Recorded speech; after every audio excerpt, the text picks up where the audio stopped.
Hello, my name is John Burris. Thank you for viewing this video today. This video is called Pain is Not a Disease. And in this video, I'll be sharing you some new information about the purpose of pain, perhaps how to get rid of pain, and some of the mistakes we make when dealing with pain. So in my own experience, I've been a fascia body worker, a massage therapist for 40 years, a yoga therapist, and have dealt with my own pain quite a bit. So besides helping many clients work through their pain levels, I've had to go through my own levels of pain on all levels, from car crashes to bicycle crashes to sports injuries. And while no one likes pain, we all have to deal with it somehow. So I'm going to share with you some new ideas on why we have pain and new ideas about how to remedy that, and also put it in perspective. It seems like in our culture we have a misconstrued idea of pain, that pain is the solution in itself, and we forget a lot of other things along the way. So in this video, I hope to give you some new ideas to think about and perhaps send you on a new direction as you end up watching the video at the end. In essence, Western society has turned pain into a disease. There's all kinds of disease management, and pain management clinics. If you look online, there's all kinds of formulas to buy and herbal prescriptions.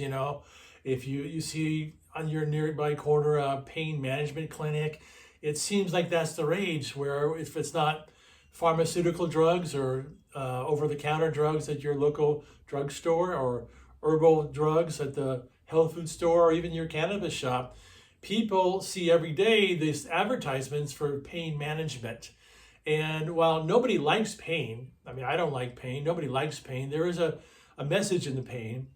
And most people, because they're seduced into these advertisings, just seek to manage their pain without asking the next questions, perhaps. What's causing the pain? What's beneath the pain? And are there some better solutions than just medicating the pain?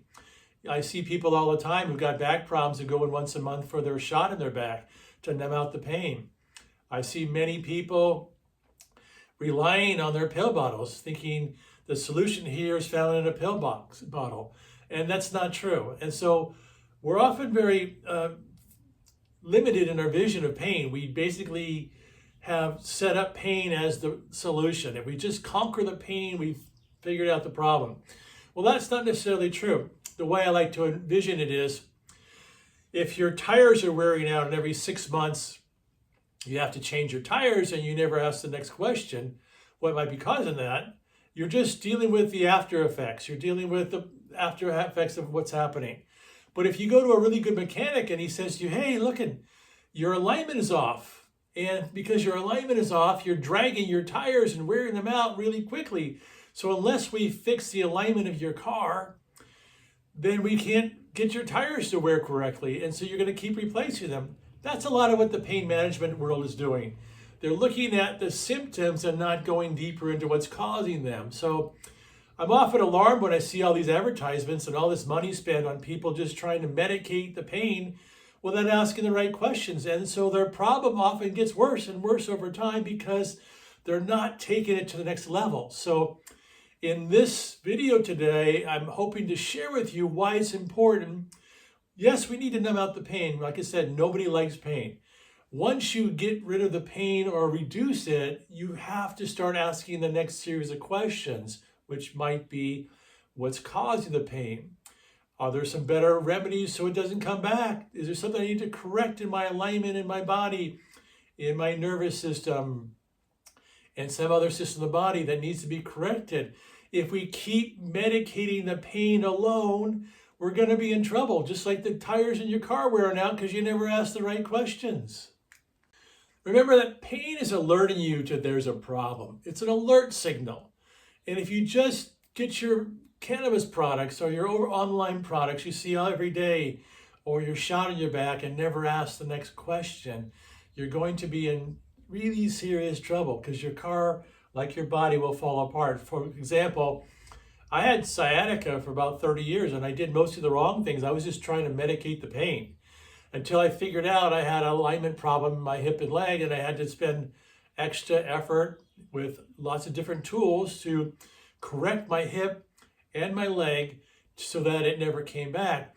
But for 30 years, I was doing mostly the wrong things because I was just medicating the area and trying to numb out the pain without asking the questions, what's causing this?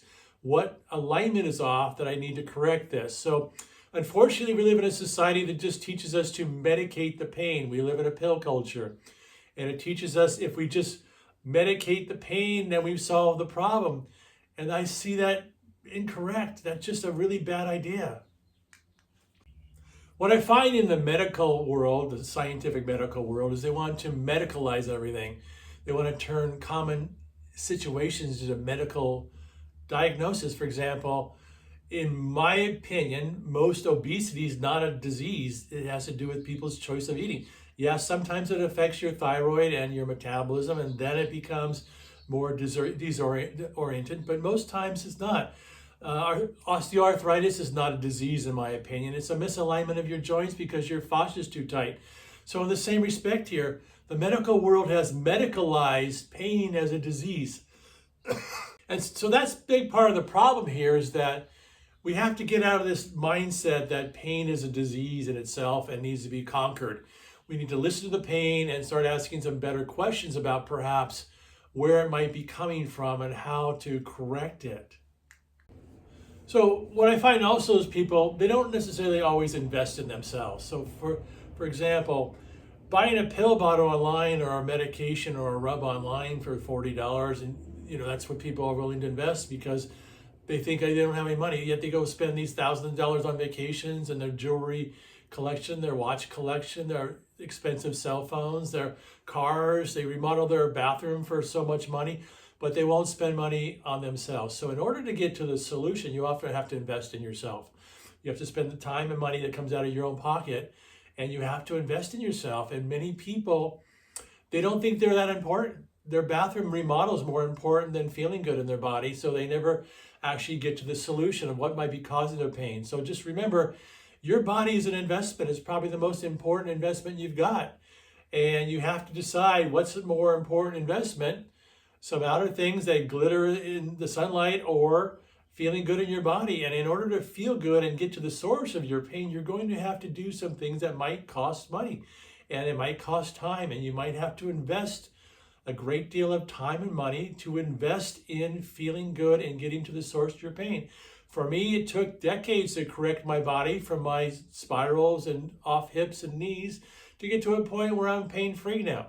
But that was an investment. For me, it took regular yoga classes 4 or 5 times a week where I start to stretch my body, open up my hips, my joints, my shoulders, soften my fascia tissue, which covers everything and it basically unites everything in the body. A weekly massage for me was important, plus chiropractic work, plus acupuncture, plus reflexology, plus specialized fascia release work. So that was an investment that made me feel good. In order to get to the bottom of your pain, you're going to have to make some choices to invest in yourself. So that's what I did, and it's paid off because I am pain-free today. So just remember, we're spending a vast amount of resources on pain management. And people stop there and they never ask the next series of questions. So if you're just stuck on pain management, you're never going to get well because there's a series of things going on beneath that. Remember, pain is just a messenger that something's not right, something's imbalanced. You have a problem, needs to be corrected. It might take long-term solutions to correct that. So if you just want the magic pill formula, it's not going to work because it might suppress the pain temporarily, whether it be an injection in your back or a cannabis product or a drug from your pharmacist. It's only short-term relief for most people because as a body worker who's worked on thousands of people, I can tell you, just getting rid of the pain isn't the problem. It's only the start of the journey. So healing is a journey, and eliminating the pain is only the first step in that journey. There are many steps that follow. And if you really want to feel good in your body, you're going to have to take the following steps and not consider pain as a disease like our culture wants us to believe. So that's another error in our thinking. We've been led to believe that pain is a disease and we should stop asking the questions afterwards. So I'm here to tell you that's not true. So this is a great journey of healing, and pain management is only the first step, and there are many steps that might follow afterwards. So this concludes this short video today, knowing that healing is possible, but you've got to do things in order, and you can't stop at the first stoplight, which is pain management. Once you subdued some of the pain or all the pain, you've got to ask the next series of questions. Remember, if you just keep changing your tires in your car and never correct the alignment, you're going to be changing the tires forever. So you've got to go to the next step. There's several steps afterwards that might be beneficial, not just trying to kill the pain. So a lot of it's a mindset shift, thinking pain management is not the goal. It's only the first step in a bigger, broader goal. So thank you for watching this video today. I hope you enjoyed it. If you'd like to learn more about me, you can visit me at my website, johnburros.com. I also have a wonderful book called Return to Nature, The 5 Pillars of Healing. And please subscribe to this channel for more leading edge videos to come. Thank you.